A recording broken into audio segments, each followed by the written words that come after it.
Hola, buenas tardes, ¿cómo están? Aquí estamos, Ferosora Agrícola, transmitiendo en vivo desde nuestra sala de ventas de Ferosora Agrícola S.A., la sucursal de Osorno, con nuestro segundo webinar que habíamos anunciado ya hace un tiempo atrás, y esperando que tengamos mucha gente al otro lado de las cámaras. Vamos con lo más importante, a presentar a nuestro invitado especial, que nos va a acompañar en el día de hoy en nuestro segundo webinar, ¿sí?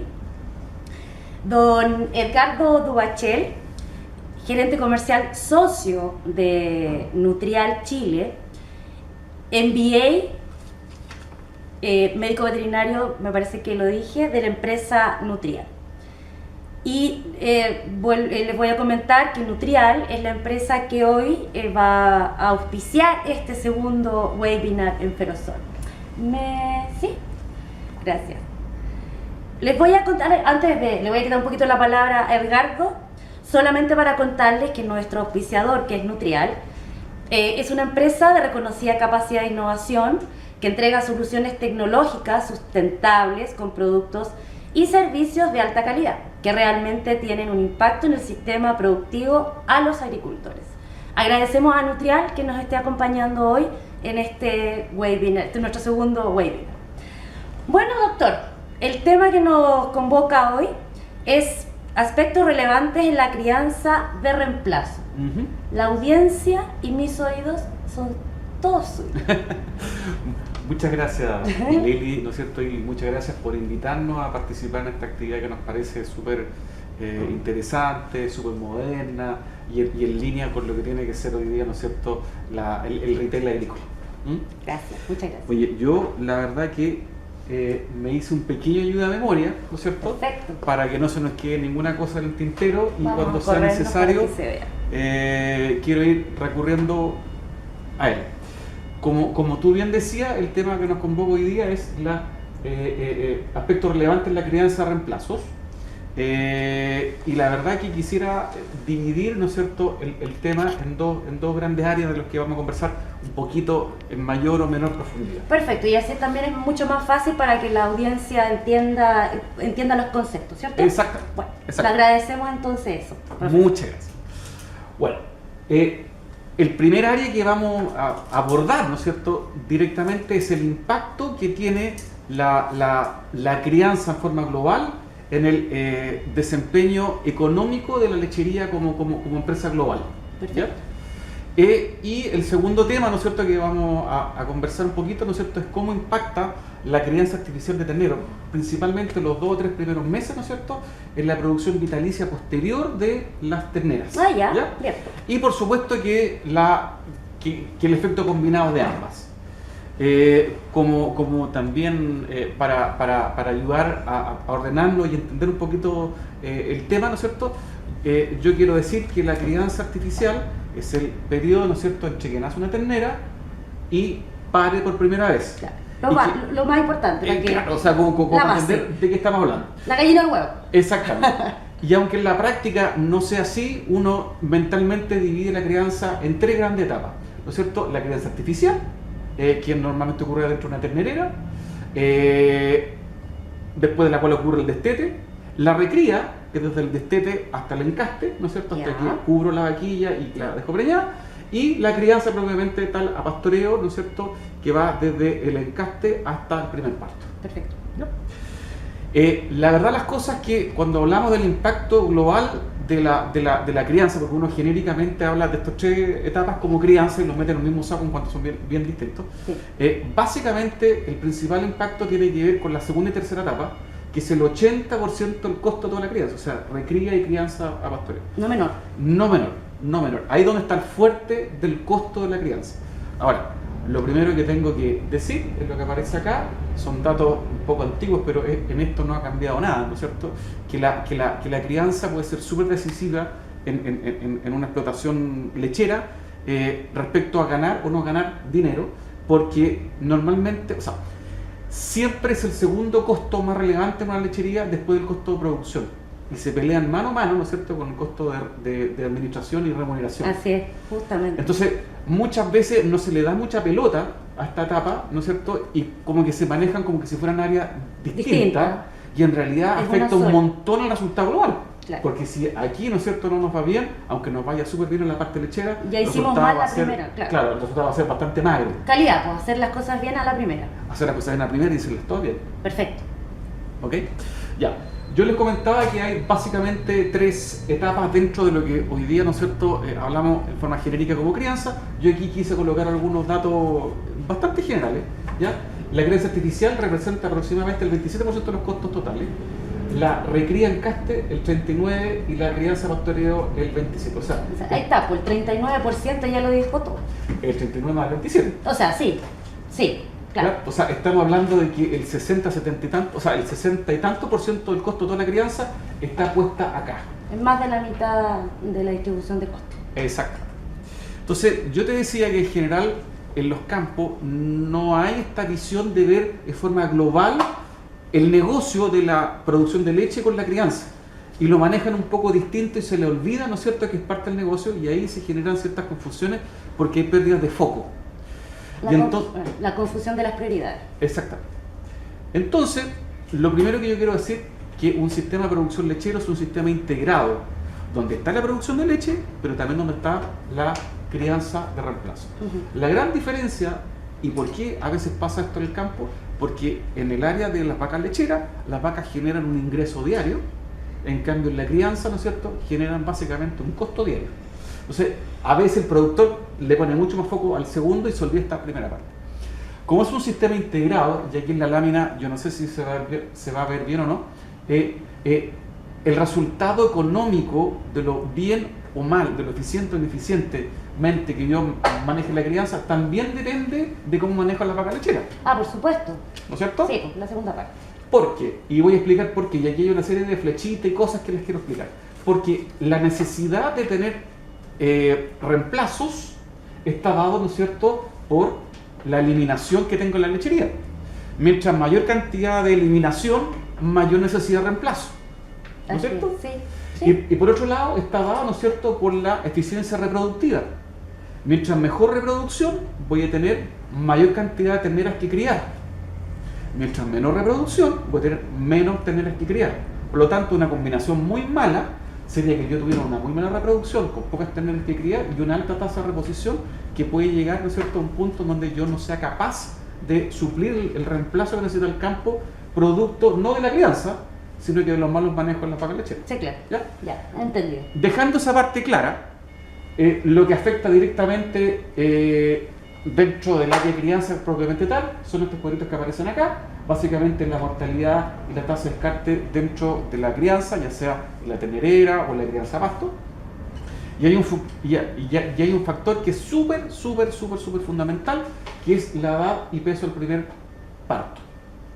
Y esto tiene un impacto económico tremendo, porque mientras mayor edad yo tenga el primer parto, ¿ya?, significa que yo voy a tener mayor cantidad de animales dando vuelta en el campo en forma improductiva, menor cantidad de animales, o sea, mayores costos que significan criar esos animales, y mayor superficie del campo destinado a una categoría que genera gastos y no ingresos. Y que no ingreso, claro. ¿Ya? Que es donde afecta. Exactamente. Entonces, yo creo que hay dos cosas súper importantes que mencionar cuando hablamos de este punto. Es el requerimiento de reemplazo, que está dado por la tasa de eliminación, Sí. y la edad del primer parto.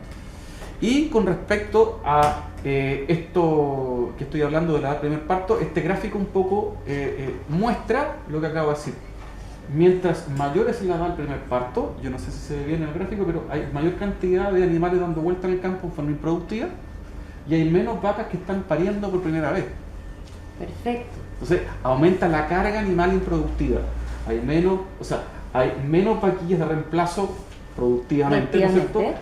No hay exceso de vaquillas que yo pueda vender y generar un ingreso con eso. Sí. Hay mayores costos de producción y, ¿no es cierto?, hay una dificultad en mantener el rebaño estable o incluso crecer.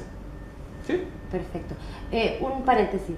¿Hay una posibilidad que usted nos deje esta presentación para compartirla con nuestros amigos Por después? O sea, supuesto. les pedimos obviamente a todos los que están viéndonos a través de YouTube y Facebook, nuestros canales que están en estos webinars, nos escriben a las páginas de Ferozor y nos piden la presentación y acá el profesor nos lo va a compartir y así pueden completar su información con estos cuadros. Muchas gracias. Ya. Continuamos. Continuamos. Entonces, mira, como te digo, mientras mayor tasa de reemplazo y mayor edad del primer parto hay en un campo, hay mayor cantidad de animales improductivos que están dando vuelta y que generan un costo tremendo. ¿Ya?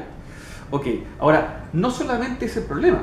Lo que se ha visto, y estos son estudios chilenos, aquí hay más de 100.000 vacas estudiadas al momento de ser eliminadas, y que está súper claro, mientras mayor es la edad del primer parto, mayor es la producción vitalicia. ¿Estos son estudiados en Chile? Sí. Ah, perfecto. Sí, estos son datos nacionales. Muchas vacas. Muchas vacas. Eliminar, lo peor de todo. No, esto en un periodo de a lo mejor 10 años. Ah, perfecto, ya me estaba asustando. No, esto es un periodo largo.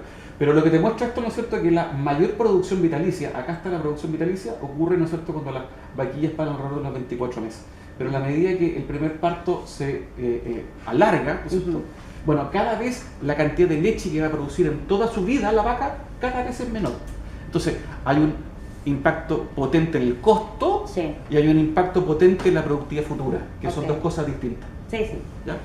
Yo por ahí, la verdad que no quise profundizar tanto más, pero lo que te puedo decir es que hay software súper fáciles de bajar y qué sé yo, y hay un cálculo bastante simple, que en una lechería, por ejemplo, de 350 vacas, el hecho de bajar de 28 meses al primer parto a 24 meses, en un año son un poquito más de 40 millones de pesos. Ah, ¿son estos software de unidad económica animal? Ah, bueno, aprovechamos de contarle al tiro que nuestro próximo webinar de agosto, si no me equivoco, vamos a tratar ese tema también, bien la doctora, lo vamos a ir informando. Pero es un súper buen tema porque al final yo tengo que decidir si vale la pena o no seguir manteniendo esa vaca en mi rebaño, si no, puesta. Imagínate 40 millones de pesos al año con lechería de 350 vacas por bajar de 28 meses a 24 meses la edad de la vaquilla del primer parto. Es bastante. Impactante, claro que impacta, ¿no es cierto? Ya. Entonces, el punto es que no hay una receta para todo el mundo.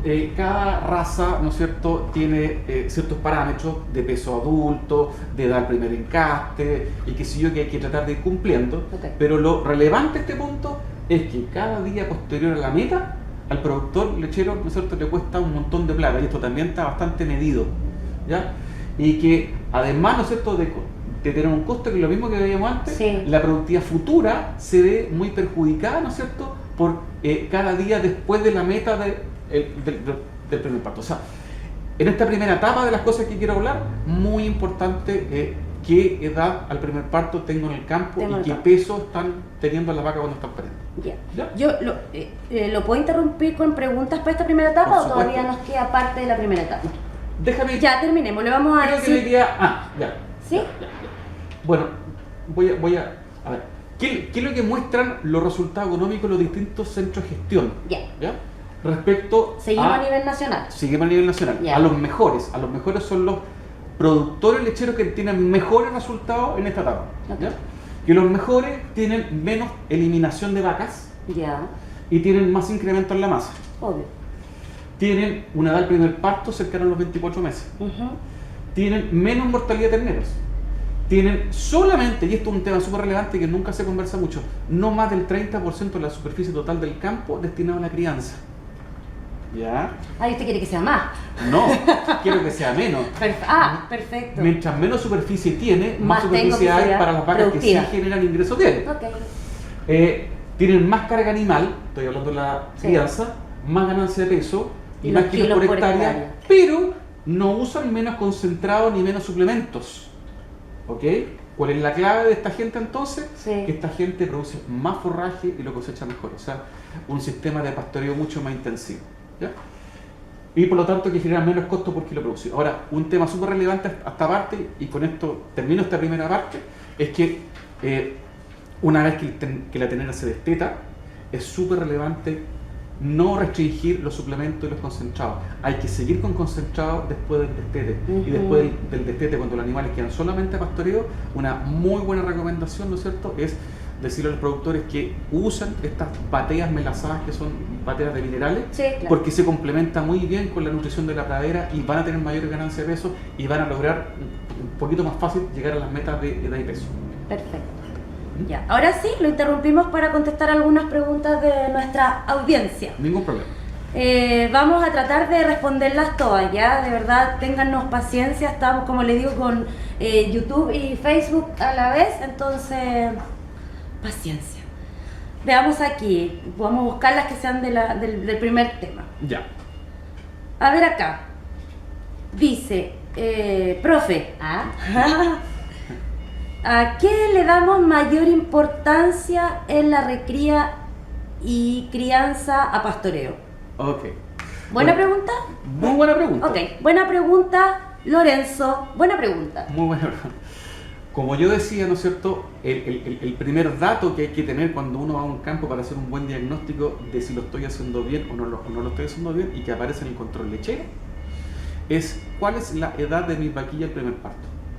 Si la edad de las vaquillas del primer parto es alrededor de 24 meses, y si además, ¿no es cierto?, esto hay que ir a mirarse, están pariendo con un peso adecuado corporal, significa que lo estoy haciendo súper bien. Bueno. Pero, ¿no es cierto?, si yo tengo 30 meses de edad al primer parto o 28, lo que sea, o si están pariendo los 24 demasiado delgadas, claro, hay mucho trabajo que hacer y esa es la primera pregunta y el primer foco que hay que poner.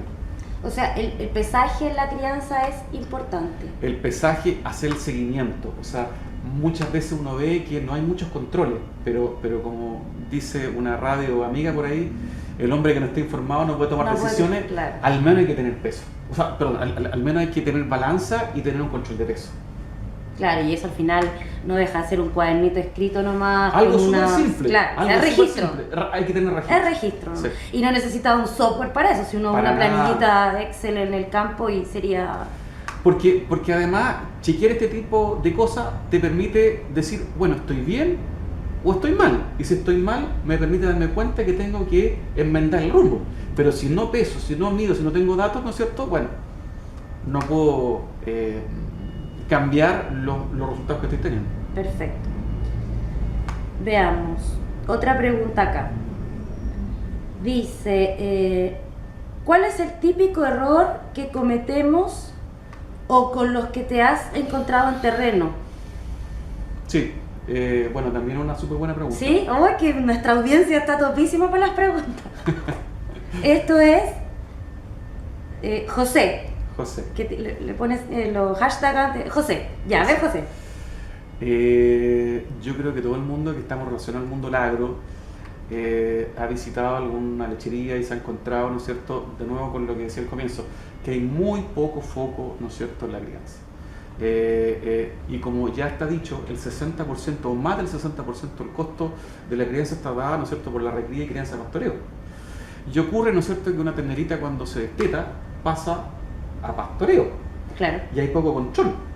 Y normalmente, ¿no es cierto?, como está la mala visión de querer hacer la crianza barata, yo les decía que los que mejores resultados tienen gastan lo mismo concentrado de suplemento. Bueno, pero está la mala visión de manejar esta vaquilla en una parte mala del campo donde no hay forraje, la parte que no hay pasto, o que ramonean o qué sé yo, y hay re poco control. Entonces las van a buscar poco menos cuando hay que cubrirla y ahí la escoba ya está. Sería. Ahí ya no hay nada que hacer. Estaríamos ok con eso. Entonces, yo te diría que el principal error, ¿no es cierto?, es pensar que bajar los costos de la crianza tiene que ser a través de una crianza extensiva, ¿ya? Cuando los datos muestran, ¿no es cierto?, que los datos, o sea, que el costo baja cuando yo doy concentrado, cuando yo doy suplemento, como tengo que hacerlo, pero además soy capaz de tener un sistema de pastoreo intensivo con esos animales. ¿Ya? Y el otro error importante es, perdón, el chilenismo, pero darle poca pelota a esa categoría y poco menos, bastante poca preocupación. Es una cuestión bastante general. Ya. Continuemos porque tenemos hartas preguntas, pero continuemos para no demorarlo tampoco. La idea es que estos webinars sean algo cortito y, como les digo, ustedes puedan después interactuar con nosotros, pedirnos a través de nuestros correos electrónicos. La información nos puede ayudar acá con el caso. Ya. Vamos a pasar al segundo tema, ¿no es cierto? Y es cómo impacta la crianza de la ternera los 3 primeros meses o los 2 primeros meses sobre la vida productiva futura. Ya. Y ahí se han desarrollado conceptos, no quiero entrar a profundizar tanto, como es la producción vitalicia. La producción vitalicia es la cantidad de leche acumulada que una vaca produce toda su vida. ¿Ya? El total de la leche producida. El total de la leche producida. En todo el periodo de lactancia. No, en toda ¿no? la vida de la vaca, entre que la ternera nace, por eso es interesante, Ah. entre que la ternera nace y la ternera es eliminada. ¿Cómo se llama el concepto? Genéricamente se le llama producción vitalicia, pero el nombre correcto es producción por día de vida. Ah, bueno, ya, perfecto. ¿Cachai? Ya. Porque en el fondo, cuando tú tienes la producción por día de vida, estás englobando todas las ineficiencias. Si tú te demoraste más en criar una vaquilla, vas a producir menos litros por día de vida. Sí. Si tú tuviste la vaca enferma, vas a producir menos litros por día de vida. Si tú la eliminaste antes de tiempo, vas a tener menos producción, menos litros por día de vida. Y finalmente tu producción vitalicia va a ser baja, va a ser poco rentable. Poco rentable. Va a ser poco rentable. Ok. Entonces, el concepto de cómo mejorar la producción vitalicia o cómo mejorar la producción por día de vida, primero ponerle mucho foco a la crianza y a la recría para tener vaquillas que estén pariendo a los 24 meses y no a los 30. Ok. Ponerle mucho foco en maximizar la producción con el sistema productivo. Puede ser un sistema productivo Sí, con claro. mucho pasto o con mucho... Sí. Pero dentro del sistema productivo Mejorando. llegar al nivel máximo que el sistema productivo me permita, pero siempre con mucha salud. O sea, siempre preocupándonos que la vaca esté sana. Y tercero, que es una consecuencia parcial de lo que acabo de decir, siempre preocuparse de tener una baja tasa de eliminación. Y la tasa de eliminación, el 80% de las vacas se eliminan o porque tienen problemas reproductivos, o porque Pata. tienen coja, o porque tienen problemas de ubre. Entonces, ponerle mucho foco a estas tres cosas hace que la rentabilidad en el largo tiempo de la vaquilla, ¿no es cierto?, de la vaca, ya en este caso, Sí, ya sea mejor. ¿Ok? Entonces, desde el punto de vista de cómo impacta la crianza en la producción vitalicia, quiero mostrar un par de gráficos que yo creo que reflejan un poquito lo que estoy hablando de forma contundente. Acá, ¿sí? No, está bien. Ah, ya. Porque esta es la segunda parte. Esta es la segunda parte. Terminamos. Terminamos. Ah, ya. Vamos a avanzar. ¿Sí? ¿Quieres mostrar el gráfico o vemos unas preguntitas para no dejar a nuestra gente solo escuchándonos, interactuando? Bueno. Veamos qué nos dice acá. Acá. Dice, bueno, ¿qué sistema de crianza recomiendas? ¿Podemos hacer una recomendación así? ¿Tenemos receta? O sea, hay ¿O la óptima lo cambiamos a Sí. ¿sí? Mira, hay muchísimos sistemas de crianza y yo obviamente en el tiempo que tenemos nos vamos a entrar a profundizar en cada uno, pero hay dos grandes grupos de sistemas de crianza. El sistema tradicional, ¿no es cierto?, que básicamente consta de los litros tradicionales, con la dilución tradicional, los Sí. típicos 4 litros, con el concentrado y el destete, ¿no es cierto?, una cierta edad, que en general, vuelvo al tema de los registros, uno va a un campo, ¿no es cierto?, y pregunta cuál es la edad del destete, tal edad, y después se mete a revisar las cosas en la práctica y es mucho más. Claro. Y los sistemas de crianza acelerado, que son sistemas más modernos. Los sistemas de crianza acelerado se basan en la fisiología del ternero. El ternero durante el primer mes de vida, y es lo que quiero apuntar, después está en la mía, durante el primer mes de vida casi no come concentrado. Entonces depende 100% de la dieta láctea. Sí. Y como vamos a ver unas láminas más adelante, la ganancia de peso durante los 2 primeros meses es fundamental, Sí, eso es. para lo que viene después. Entonces, los sistemas de crianza acelerado, ¿no es cierto?, se basan en dar mucha mayor cantidad de leche el primer mes de vida, ya sea mayor cantidad o la misma o los mismos litros, pero con mayor concentración de lácteos, De lácteos. para ir bajando la cantidad de lácteo el segundo mes y después, ¿no es cierto?, destetar. Cada vez que yo bajo la cantidad de leche, aumenta el consumo concentrado y eso es muy bueno porque desteto ternera consumiendo mucho más concentrado, que es el otro gran problema.